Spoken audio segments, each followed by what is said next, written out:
Don't you dare close your eyes. Samantha's voice cut through the storm as she grabbed the collar of a man who looked more like a corpse than a human being, his skin ashen, body broken, barely breathing. Smith, get the dry moss now.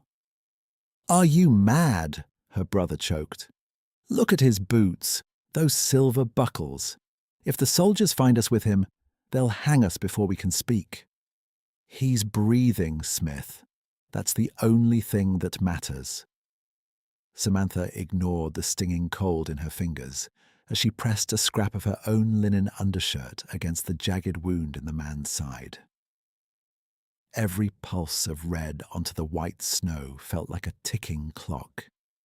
She didn't know who he was, only that he had fallen from the peaks, his body draped in velvet that cost more than their entire village. Beside him lay a small, heavy object that had tumbled from his grip, a solid gold compass. The needle inside didn't point north, it spun wildly, a frantic gold blur behind the glass.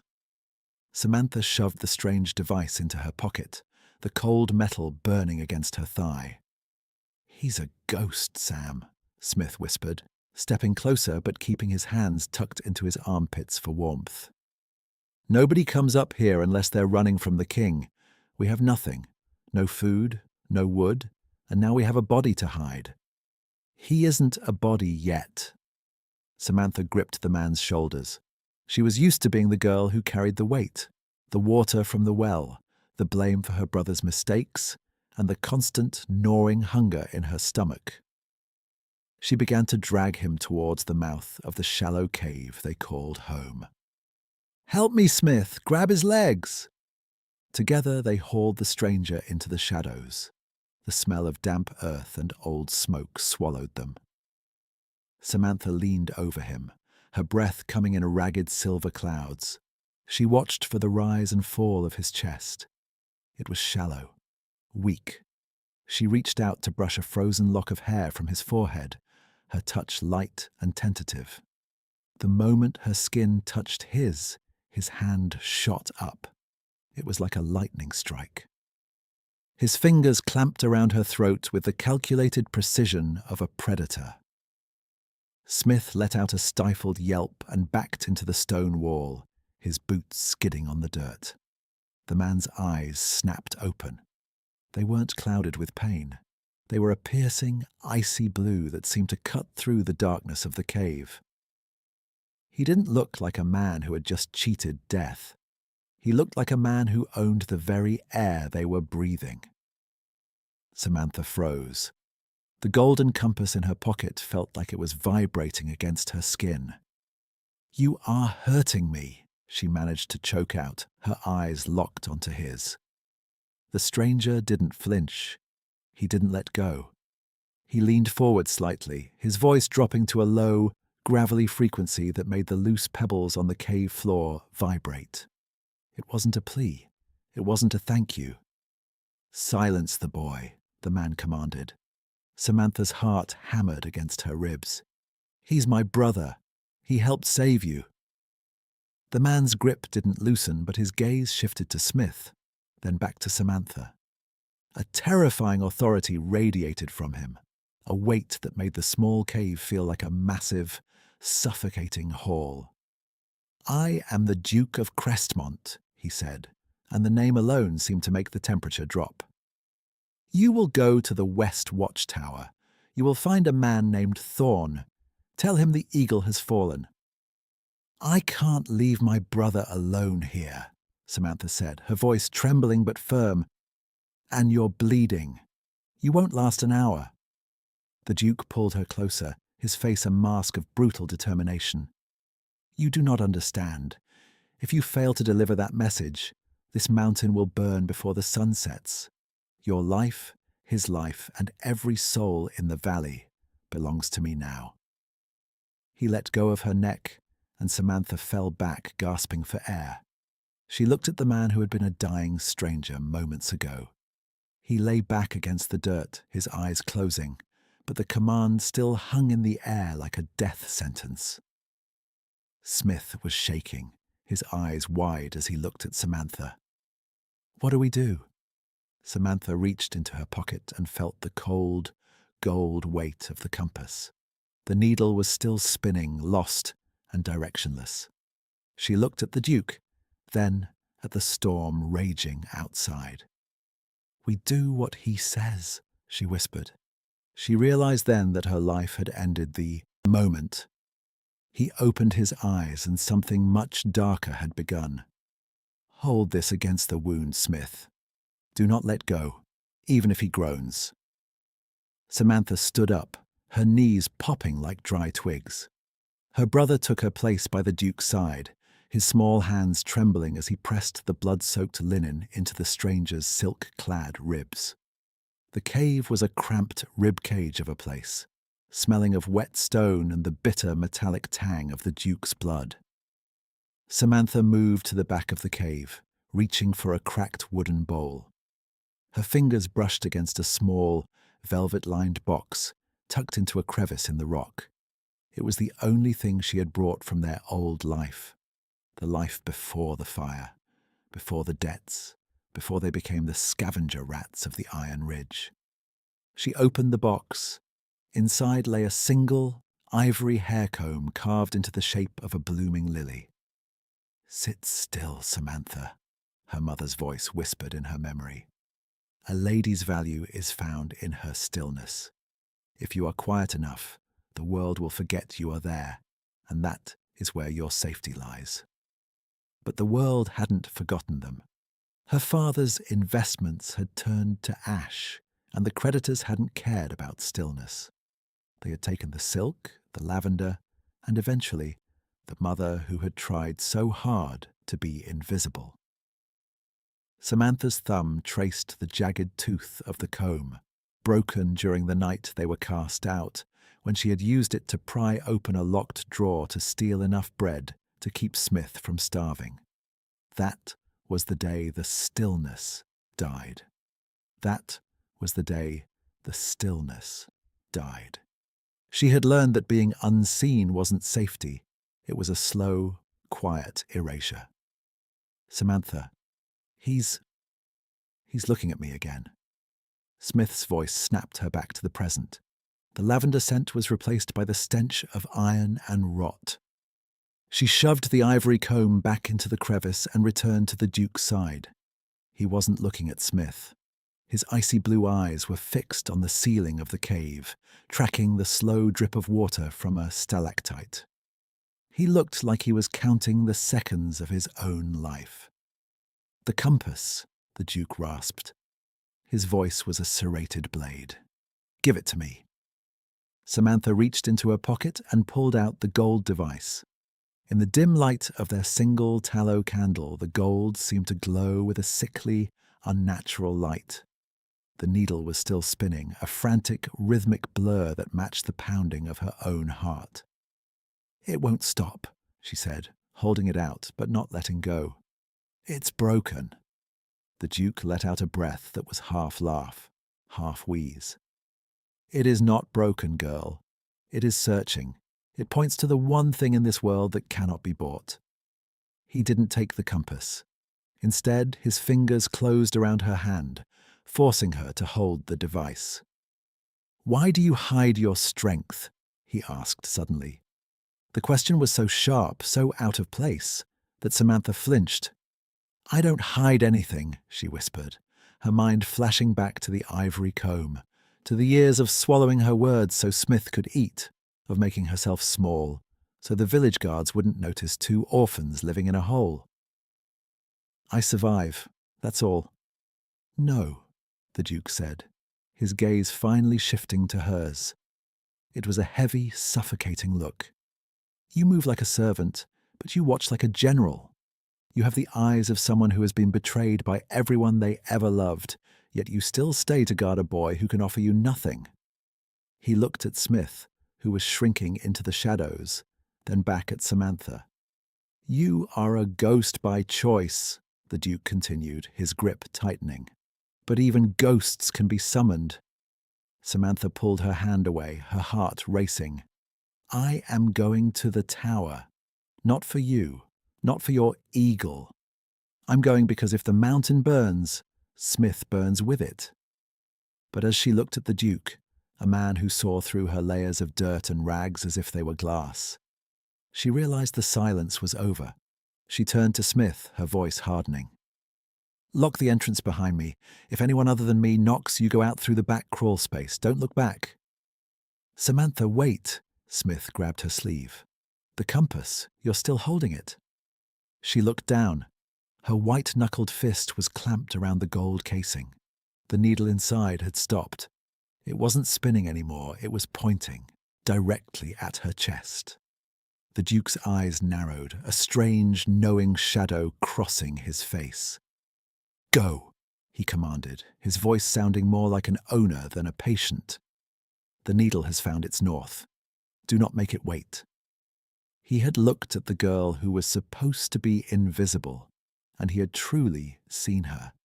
And in the world of men like him, being seen was the most dangerous thing of all. Tell me why you haven't left me to the wolves. The Duke's voice sliced through the heavy dampness of the cave, stopping Samantha just as she reached for the leather waterskin. She had been gone for hours, the climb to the watchtower proving impossible in the blinding snow. She had been forced to turn back, her lungs burning. Her mission failed before it had truly begun. The wind is too high, Samantha said, her voice steady despite the tremor in her knees. I couldn't make the pass. I'll try again at first light. That wasn't my question. The Duke's blue eyes tracked her movement as she knelt by the fire.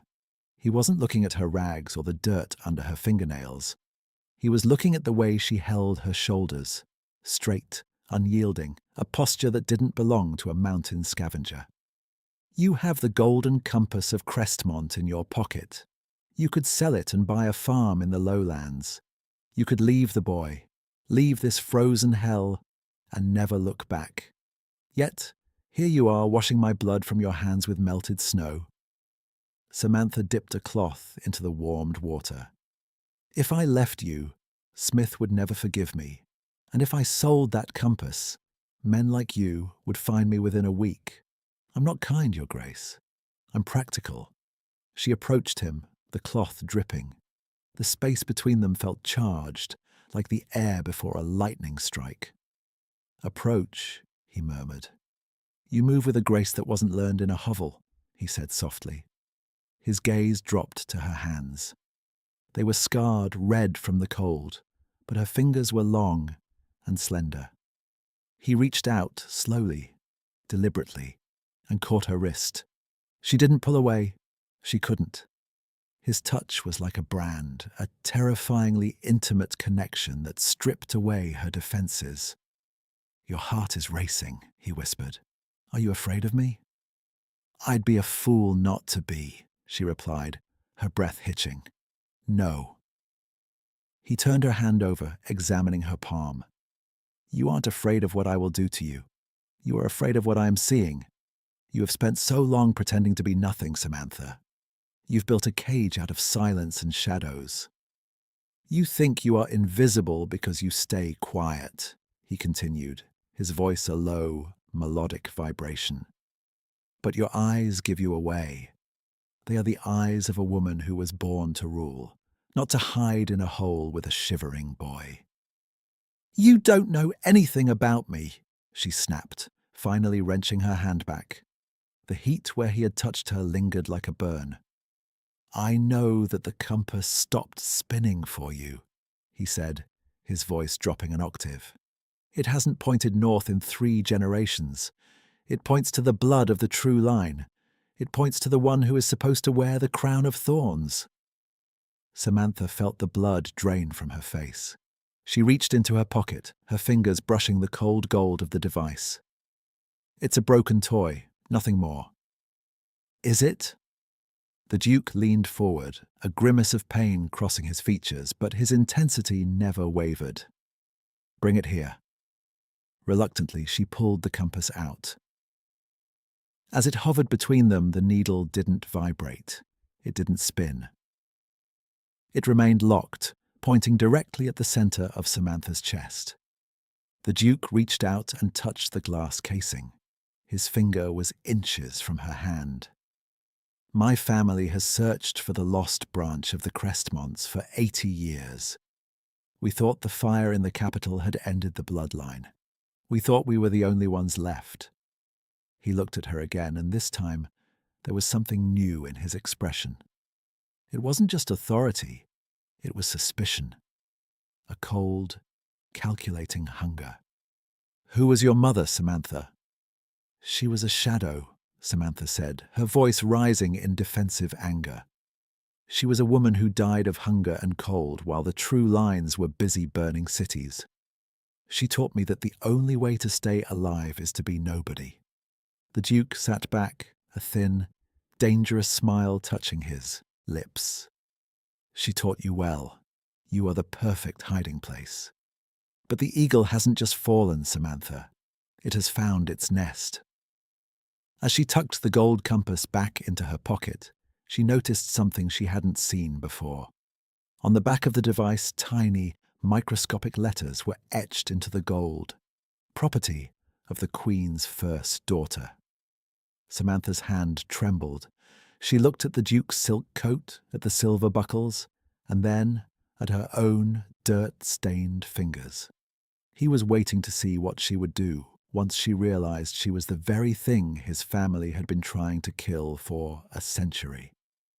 "You're wasting your thread," the Duke said. He wasn't commanding now. His voice was soft, stripped of the gravelly authority that had defined his every word since he opened his eyes. "The thread is cheap," Samantha replied without looking up. "The cold is not. If I don't fix this, the wind will whistle through your ribs the moment we step outside. Come here, Samantha." "The light is better here," he added, his voice a low hum. "Your mother," the Duke began, his eyes tracking the silver needle. "She told you to be invisible. But did she ever tell you why she chose the lily for your comb?" Samantha's hand faltered. She looked up, her pulse jumping. "How did you know it was a lily?" "I saw it earlier, when you were hiding it away." He leaned back, his head resting against the cold stone. "In the capital, the lily isn't just a flower. It's a sigil. It represents the unbroken.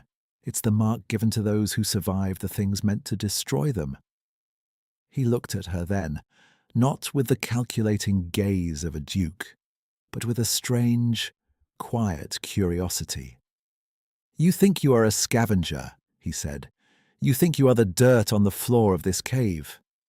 But I have seen the women in the palace, women draped in pearls and soaked in perfume. They are hollow, they are glass. If they spent one night in this storm, they would shatter." He reached out. This time it wasn't a grab or a command. He brushed his fingertips against the back of her hand, a gesture so light it could have been the wind. "You aren't hollow, Samantha. You are the fire that refuses to go out." "Don't," she whispered, her voice trembling. "Don't what?" "Don't look at me like that, like I'm something more than I am.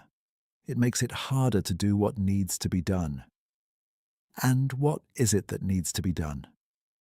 "Surviving," she said, finally meeting his eyes.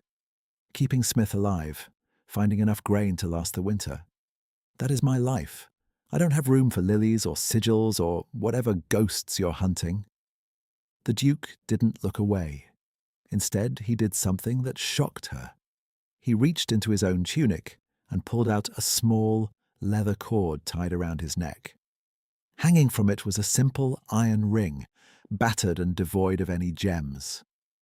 "My father gave me this when the revolution began," he said.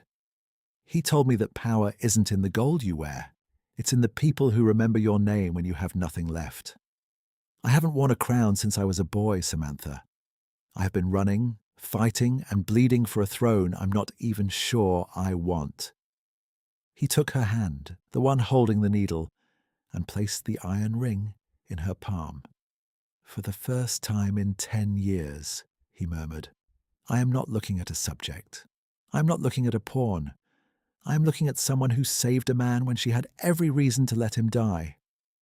"You're a dangerous man," she whispered. I am, he agreed. But I am also a man who owes you his life, and a Crestmont always pays his debts.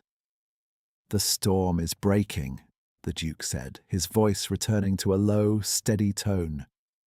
The clouds are thinning. Look. But as she looked back at the Duke, the warmth in her chest was suddenly chilled by a new thought. He had seen her. He had called her unbroken. He had shared his own vulnerability. But as he pulled his hand back, his eyes regained a flicker of that icy, blue steel.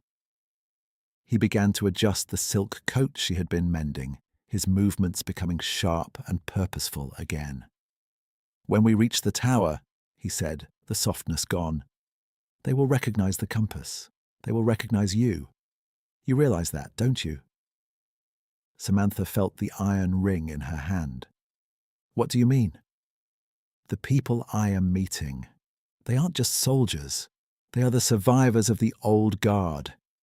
If they see the unbroken lily in the hands of a girl who carries the Queen's compass, they won't just see a savior. He looked at her one last time, a shadow of suspicion dancing in his gaze. They will see a claim, and in this world, a claim is either a throne or a target. He lay back down, closing his eyes to rest for the journey ahead. The emotional warmth that had filled the cave moments ago evaporated, replaced by a cold, sharp realization. He had given her a warning. He had seen her, yes, but now that he knew who she was, he could never let her go. She wasn't just his savior anymore. She was his greatest complication. Where did you get this, Samantha? The question was quiet, but it carried the weight of a falling axe. Samantha froze, her hand halfway to the boiling pot of pine needle tea. The Duke was sitting up, his back against the stone wall, but his posture had shifted. The softness from the night before, the talk of lilies and shared burdens, had vanished like mist. In his hand he held the ivory comb. He must have found it while she was outside gathering more wood. The velvet-lined box sat open on the dirt floor between his boots, its contents exposed like an unhealed wound. It belonged to my mother, Samantha said, her voice sounding thin even to her own ears. It's just a trinket. Put it back. The Duke didn't put it back. He turned the ivory over in his long fingers. His eyes narrowed as he traced the delicate carving of the blooming lily. This isn't a trinket. The ivory is from the southern coast, and the carving style is characteristic of the High Artisans Guild in the capital. A village woman doesn't own a piece like this, not even as an inheritance. He looked up, his icy blue gaze pinning her to the spot. You told me your mother was a shadow. You told me she died of hunger, but shadows don't carry the sigil of the unbroken in their hair. People steal things in the chaos of war, Samantha snapped, stepping forward to snatch the comb. He moved faster. Despite his wound, his hand shot out and caught her wrist, holding the comb just out of her reach. The power imbalance returned in a rush, cold and suffocating. You didn't steal this, he whispered. You handle it like a holy relic, and you didn't find that compass in the snow, did you? It was already yours. I don't know what you're talking about. Don't lie to me. Not now. The Duke's grip tightened slightly, his eyes searching hers with a terrifying, clinical focus. The needle didn't just point to you because you were nearby. It locked onto you. It recognized the blood in your veins. And now I find this comb, hidden in a crevice like a shameful secret. Smith stirred in his sleep, a small whimper escaping his lips. Samantha glanced at her brother, her heart hammering against her ribs. She couldn't let this man, this Duke who radiated danger, dig any deeper. My mother was a servant in a great house, Samantha said, the lie tasting like copper in her mouth. When the fires started, she took what she could to ensure we wouldn't starve. The comb, the compass, they were payment for years of silence. That's all. The Duke watched her for a long moment. He didn't blink.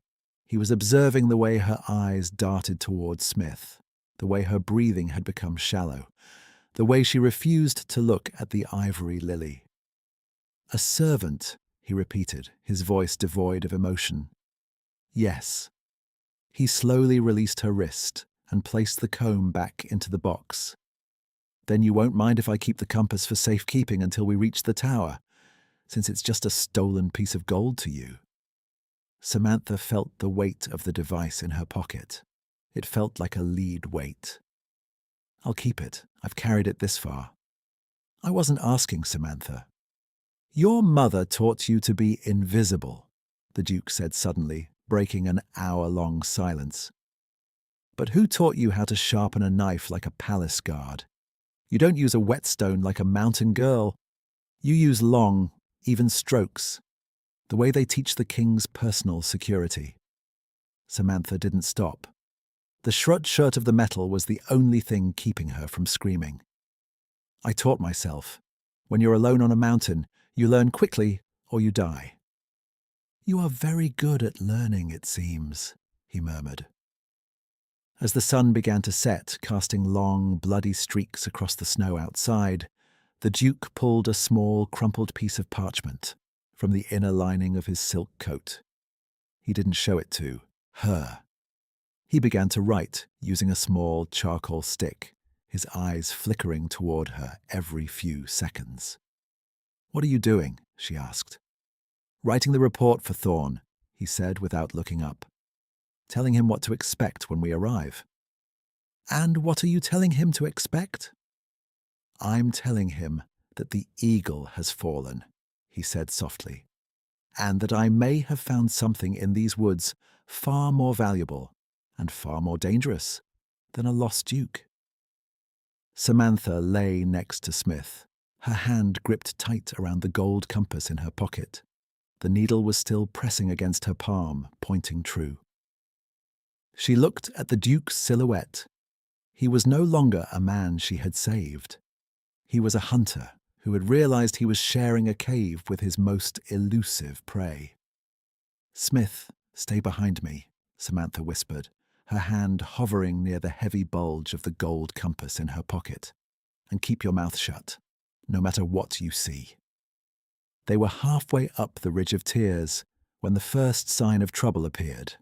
A low, rhythmic thrumming echoed through the valley below. It wasn't the wind. It was the sound of iron on stone. "Riders," the Duke said, his voice flat. He didn't look relieved.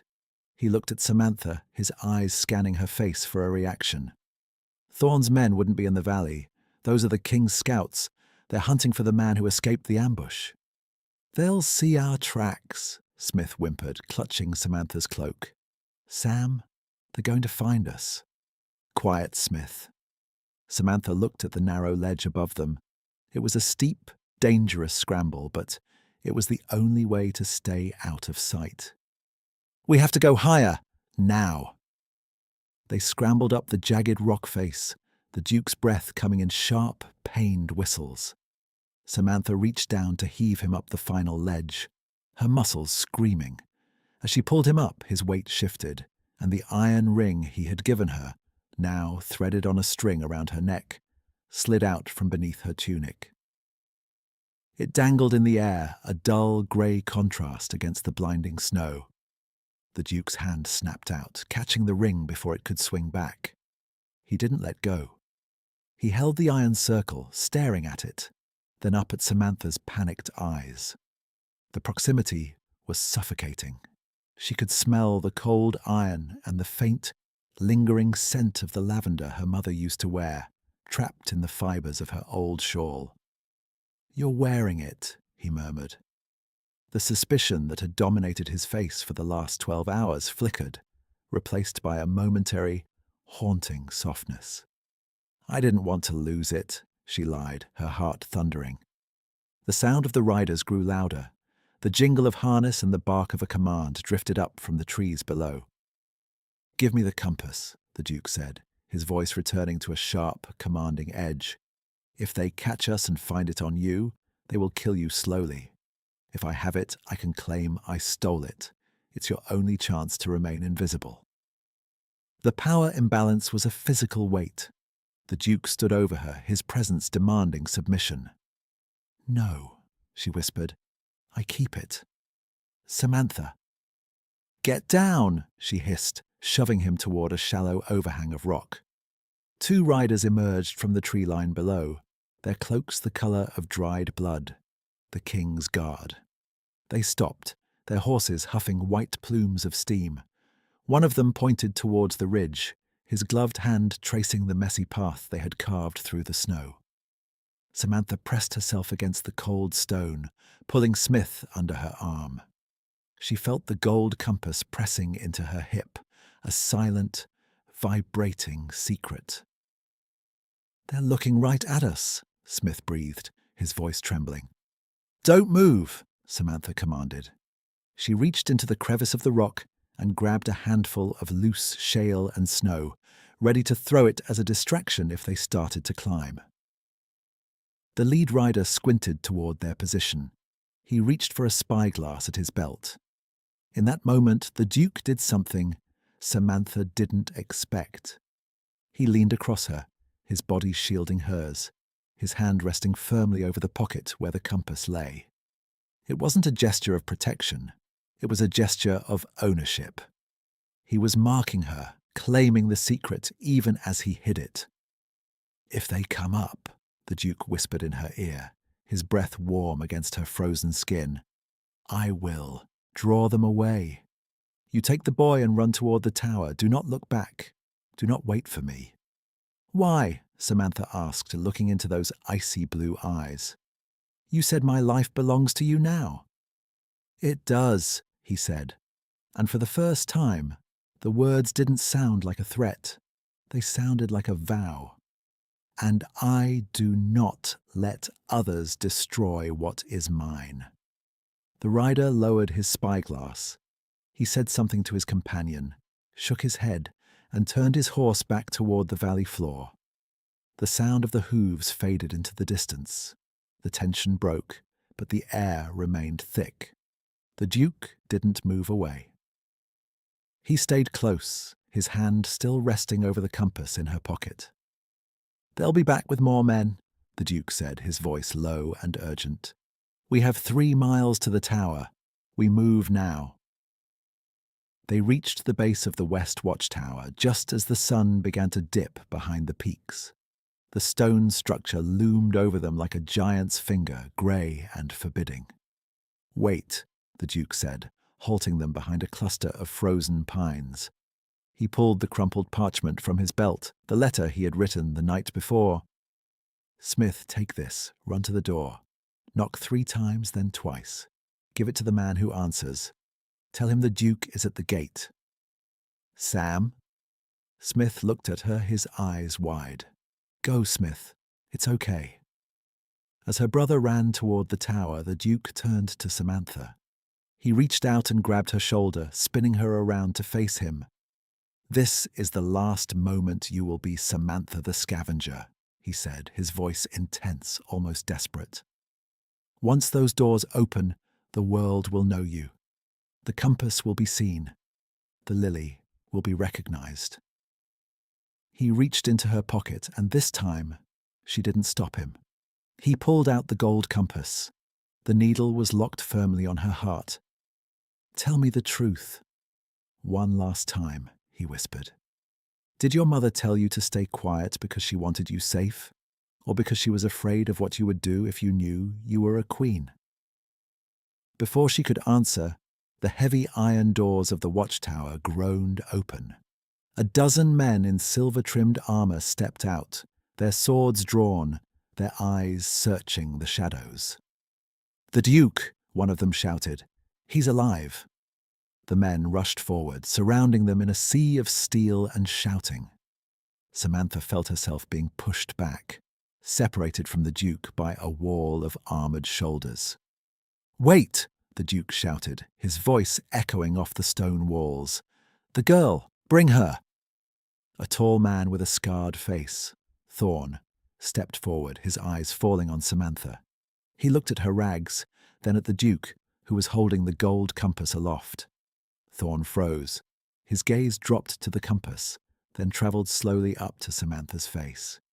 He didn't look at her with pity. He looked at her with a shock so profound he dropped his sword in the snow. "My lord," Thorn whispered, his voice shaking. "The needle. It's pointing to the girl." The Duke looked at Samantha, a dark, triumphant smile crossing his face. "I know, Thorn, I know." A soldier reached out to grab Samantha's arm to lead her inside. As he did, his sleeve brushed against her shoulder, pulling her shawl aside. There, pinned to the inside of her tunic where she had hidden it for years, was the ivory lily. Thorn gasped, falling to one knee in the slush. The other soldiers followed, a ripple of clanking armor as they knelt in the freezing mud. She looked down at her hands, the hands that had saved him, the hands that were covered in dirt and blood. She was no longer unseen. She was the center of the world, and she realized with a jolt of pure terror that the Duke hadn't brought her here to save her. He had brought her here to claim the one thing his family needed to win the war. Something was very wrong. The Duke leaned in, his voice a ghost of a whisper against her ear. "Welcome home, Your Majesty." The heavy oak doors of the West Watchtower slammed shut, sealing out the mountain wind but trapping a far more dangerous chill inside. Samantha stood in the center of the vaulted stone hall, her boots caking the pristine rugs with grey slush. Beside her, Smith trembled so hard his teeth clicked together. Thorn, the man with the scarred face, didn't move from his knee. His eyes remained fixed on the ivory lily pinned to Samantha's chest. The air in the room felt thick, as if the oxygen had been sucked out by the sheer weight of the silence. "Take the boy to the kitchens," the Duke commanded. His voice had regained its full, terrifying vitality. "Feed him, clothe him, but do not let him out of your sight." "Sam?" Smith's voice was a small, broken thing. "Go, Smith," Samantha said, though her heart felt like it was being squeezed by iron bands. "I'll be right behind you." She watched her brother being led away, his small shadow disappearing into the torchlit hallway. Only then did she turn to the Duke. He was watching her, the gold compass still gripped in his hand. He wasn't leaning on his crutch anymore. He stood tall, the blood on his silk coat now a badge of survival rather than a mark of weakness. "Thorn," the Duke said, his gaze never leaving Samantha's face. "The archives. Bring me the registry of the 4th Royal Regiment, specifically the list of personal attendants to Queen Elena." "My lord?" Thorn looked up, confusion warring with the awe on his face. "The registry was burned in the capital." "Not the field copies," the Duke snapped. "The ones kept in the border towers for tax purposes. Move." Thorn scrambled to his feet and vanished into the depths of the tower. The Duke turned to Samantha, gesturing toward a heavy wooden chair near the hearth. "Sit. You're shaking." "I'm not shaking because I'm cold," Samantha said, her voice echoing off the stone walls. "I'm shaking because I know what you're doing. You're hunting for a ghost that doesn't want to be found." "The dead don't have a choice in whether they are found, Samantha." He approached her, his movements fluid and predatory. He reached out and touched the ivory lily, his thumb tracing the jagged tooth she had used to pry open a bread drawer years ago. "You told me your mother was a servant. You told me she took this as payment for silence." "She did," Samantha whispered. "Then why?" the Duke said, his voice dropping to a low, melodic vibration. "Did she teach you the long stroke sharpening technique used only by the Queen's shield maidens? And why did she give you a compass that only reacts to the blood of the first daughter?" He didn't wait for her to answer. He began to pace the hall, his eyes scanning the room as if the truth were written on the walls. "You mentioned the fire," he continued. "Everyone remembers the fire at the Capitol, but only a few know that the Queen's personal attendant disappeared 3 days before the flames started. She was a woman of silence, a woman who knew every secret of the true line. They called her the Shadow Stitcher. Samantha felt the ivory comb in her mind, the way her mother's hands had trembled as she tucked it into Samantha's hair for the last time. "A lady's value is found in her stillness," her mother had said. But Samantha realized now that it wasn't a lesson in manners. It was a lesson in camouflage.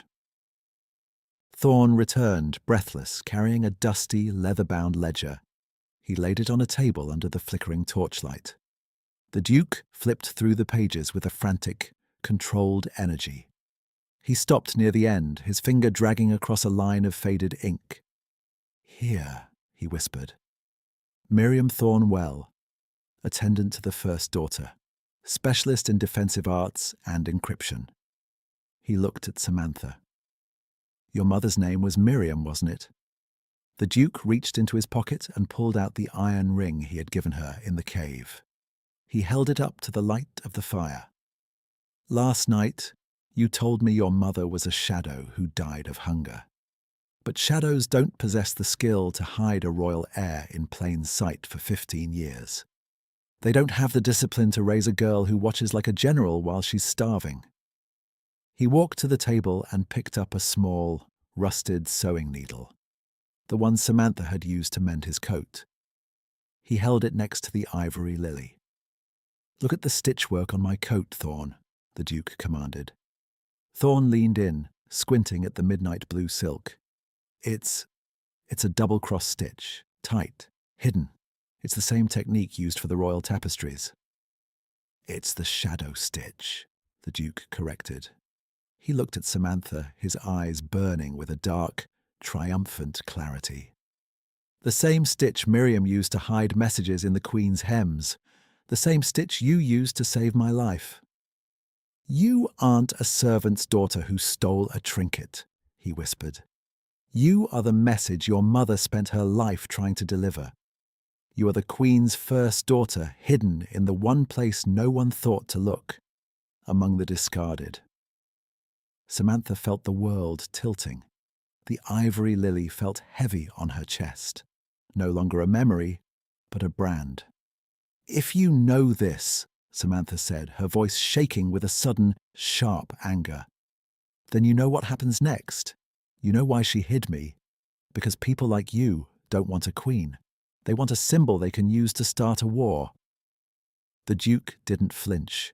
He reached out and grabbed her hand, forcing her fingers to close around the gold compass. The needle was still pointing directly at her heart, unwavering and true. "The King's scouts are already in the valley," the Duke said, his voice hardening.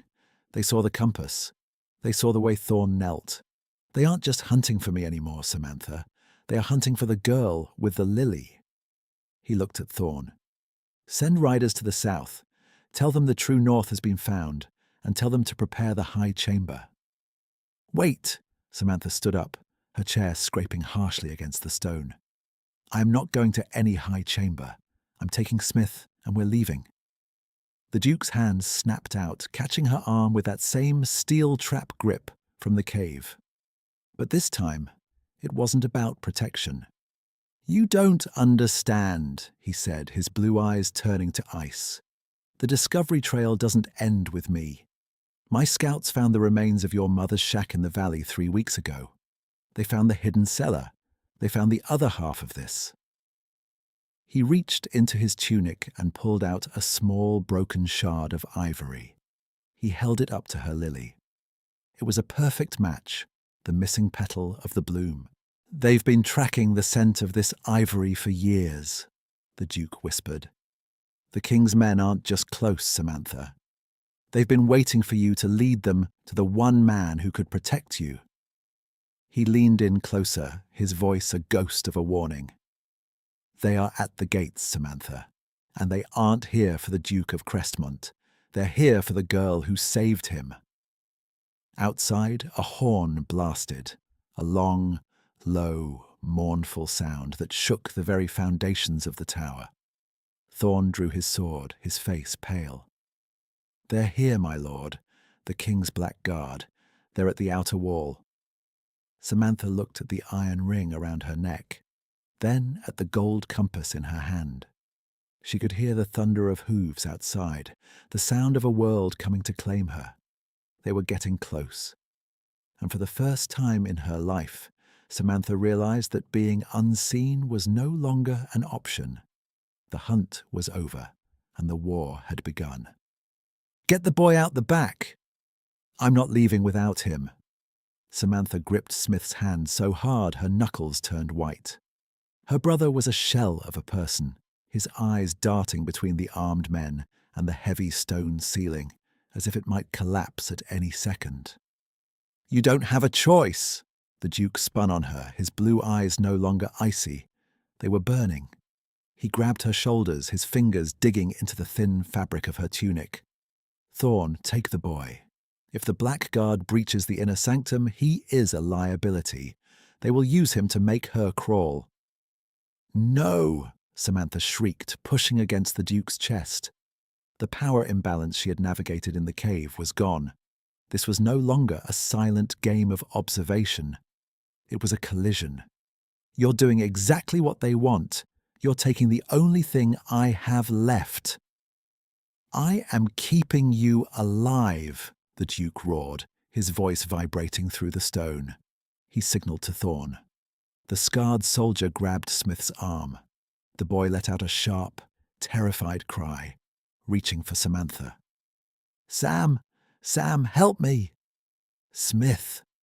She lunged forward, but the Duke's arms wrapped around her waist like iron bands, hauling her back. She thrashed, her boots skidding on the rug, her fingernails clawing at his silk sleeves. "Let him go, you monster, let him go." "You didn't do this to protect him," she whispered, her voice trembling with a sudden, lethal clarity. "You did this to ensure I have nothing left but you. You're stripping me down so I have no choice but to be your queen." The Duke's expression didn't soften. A flicker of something dark and ancient crossed his face, the shadow of every king who had ever sacrificed a piece to win the board. "Does it matter why I did it, if the result is your survival?" "It matters to me." Samantha wrenched herself away from him, stumbling back toward the hearth. She reached into her pocket and pulled out the gold compass. The needle was vibrating now, a frantic gold blur, as if the blood in her veins was screaming. She looked at the iron ring around her neck, the symbol of the unbroken, and felt a wave of pure, unadulterated betrayal. "It matters to me." Samantha wrenched herself away from him, stumbling back toward the hearth. "You talked about my mother's silence," she said, her voice dropping to a low, dangerous hiss. "You talked about her protecting me. But you're just like the men who burned the capital. You don't see a person, Crestmont. You see a throne. You see a weapon." "I see the only hope for this country," the Duke countered, stepping toward her. "Look at the gates, Samantha. Listen to the iron. That is the sound of a king who kills children to stay in power. Do you think your invisibility will protect you from him?" A massive crash echoed from below. The outer gate had given way. The sound of shouting and the clash of steel flooded the stairwell. "They're inside," the Duke whispered. He didn't look at the door. He looked at Samantha. The emotional tension between them had reached a breaking point, where love, hate, and destiny were indistinguishable. "Give me the compass," he commanded, extending his hand. "If they find it on you, the war begins tonight. If I have it, I can buy us time." "No," she said, her voice as cold as the mountain wind. She didn't put it in his hand. She threw it. The gold compass arched through the air and landed in the center of the roaring fireplace. The Duke let out a strangled cry and lunged for the flames, but it was too late. The gold began to glow, the glass cracking under the heat. The needle, the one that pointed to the true north, melted into a pool of useless liquid. "What have you done?" the Duke gasped, staring into the fire. "That was the only proof." "I am the proof," Samantha said, stepping into the light of the fire. Her rags were scorched, her face was smeared with ash, but her eyes were the eyes of a woman who had finally stopped hiding. "And I will not be your pawn. Not for a crown and not for a boy you've stolen from me." The inner doors of the chamber shivered. A splinter appeared in the heavy wood. The Duke turned to her, his face a mask of horror and admiration. He realized too late that he hadn't just found a queen, he had ignited a fire he couldn't control. The door burst open. A wall of black armor and red cloaks flooded the room. The Duke drew his sword, but he didn't look at the soldiers. He looked at Samantha, who stood perfectly still in the center of the chaos, the ivory lily glowing like a bone against her chest. Everything was about to fall apart. And as the first soldier reached for her, Samantha realized that the mountain wasn't just burning. It was falling on top of them all. The inner sanctum was no longer a room. It was a tomb of smoke and screaming metal. The black guards stood in a semicircle of obsidian armor, their heavy halberds leveled at Samantha's throat. At their center stood Commander Vane, a man whose face was a map of scars, and whose eyes held the predatory vacancy of a shark. "Step away from the girl, Crestmont," Vane rasped, his voice echoing under the vaulted ceiling. "The king does not wish to spill Duke's blood today, only the blood of pretenders." "She is no pretender, Vane," the Duke said, his voice dropping to a terrifying, resonant calm. "And you know it. That is why you brought an army to a mountain watchtower." Vane laughed, a dry, rattling sound. "I see a beggar. I see a girl who smells of wet goat and wood smoke. Where is the proof? Where is the compass of the first daughter?" "The compass is gone," the Duke said, turning fully to face the commander. "But the evidence is written in the bones of this tower." He reached out and, with a sudden, violent motion, ripped the ivory lily from Samantha's tunic. She gasped, her hand flying to the torn fabric. "Look at it, Vane," the Duke roared, holding the ivory aloft. The unbroken lily, carved by the high artisan, found in the possession of a girl who carries the shadow stitch in her very fingers. A girl who was found exactly where Miriam Thornwell disappeared 15 years ago. The soldiers shifted. The name Miriam rippled through the line like a curse. "It's a stolen trinket," Vane spat, though his grip on his sword tightened. "Give her to me, or we level this tower with everyone inside." "You won't," the Duke whispered. He stepped towards Samantha, ignoring the halberds. The power imbalance had reached its peak.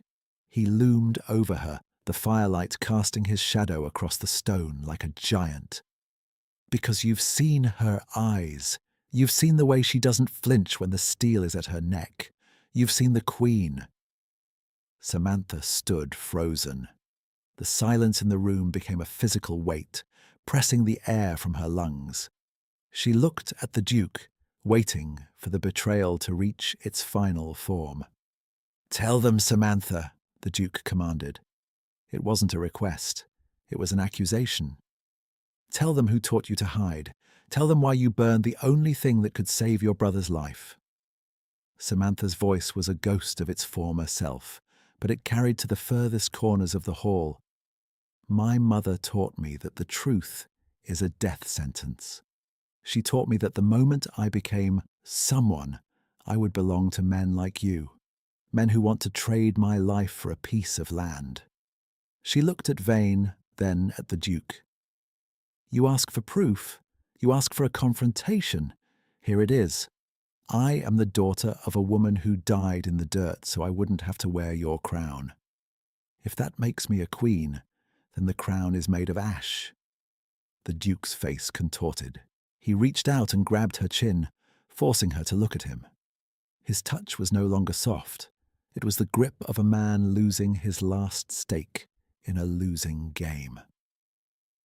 "You are the true," North, he hissed, his eyes wide and manic. If you deny it, you kill us all. You kill the boy. You kill the resistance. You kill the only version of yourself that matters. I am the only one who decides who I am, Samantha screamed, the sound tearing through the tension of the room. In the explosive silence that followed, Samantha did the one thing no one expected. She reached for the Duke's belt and snatched the small skinning knife she had sharpened in the cave.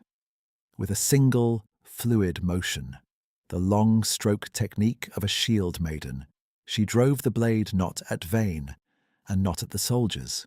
She drove it into the palm of her own hand. Blood, deep and royal crimson, sprayed across the white ivory lily in the Duke's hand. "There is your proof, Crestmont," she whispered, her face turning ashen as the pain bloomed. "My blood is on your hands, just like you wanted." Vane stepped forward, his eyes widening as the blood hit the ivory. The ancient material seemed to drink the red, the lily turning a sickening, pulsing shade of rose. "The blood seal," Vane whispered, his voice trembling with genuine terror. "It's her." The Duke stared at Samantha's bleeding hand, then at her face. He had won. He had the proof. But as he looked into her eyes, he saw a void where the connection had been. He had forced the truth out, and in doing so, he had destroyed the girl he had bonded with in the shadows. "Vane," the Duke shouted, his voice breaking. "She is the Queen. Drop your steel or face the wrath of the Unbroken." Vane didn't drop his steel. He looked at the bleeding girl, then at the Duke, then at his men. A dark, horrific realization crossed his face. "The king said to bring the girl," Vane said, his voice cold and final. "He didn't say she had to be conscious, and he certainly didn't say the Duke had to survive the rescue." "No," the Duke breathed. Vane raised his hand.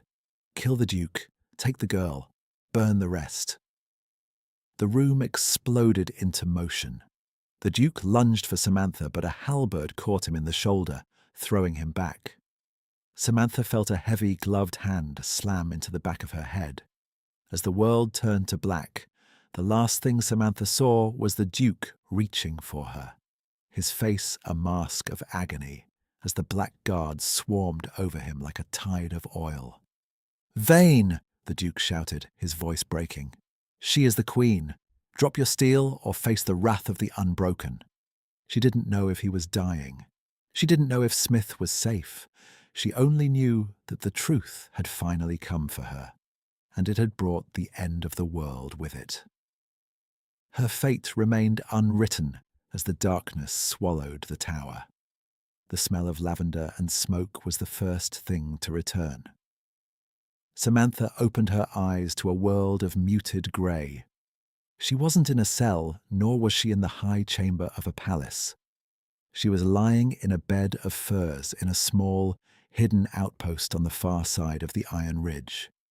The wound in her hand had been stitched with the same careful, hidden cross-stitch her mother had taught her. She sat up, her head throbbing. The room was quiet, a deep, healing silence she hadn't known since the cave. "You're awake." The Duke sat in a chair by the window. His arm was in a sling, and a thick bandage wrapped around his brow, but he looked different. The predatory edge was gone, replaced by a hollow, weary stillness. On the table between them sat the ivory lily. It was no longer white. The blood seal had stained it a permanent, haunting crimson, a symbol of a debt paid in full. "Where is Smith?" Samantha's voice was a dry rasp. "In the garden," the Duke said softly. "Thorn took him to see the horses."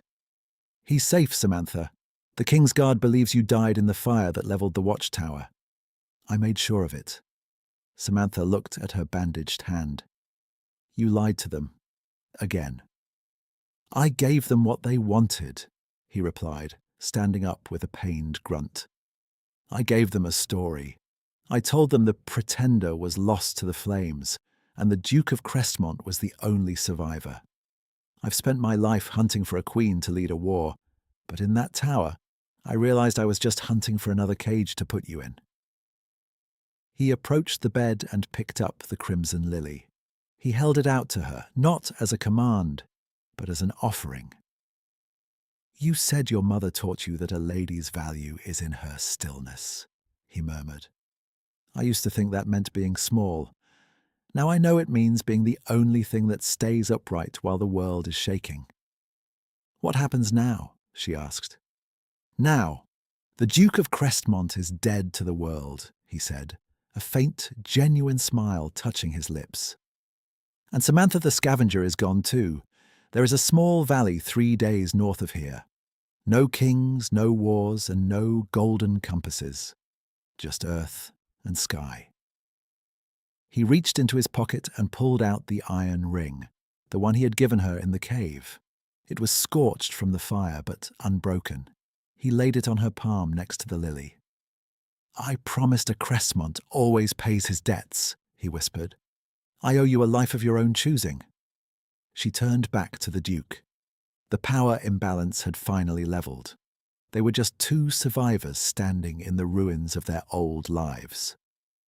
"The needle on that compass," Samantha said, her voice steady and clear. "It didn't point north because of my blood. It pointed to where I was needed." She tucked the crimson lily into her belt, not hidden, but visible for anyone to see. It was no longer a sign of a lost daughter. It was the mark of a woman who had saved herself. "Let's go find Smith," she said.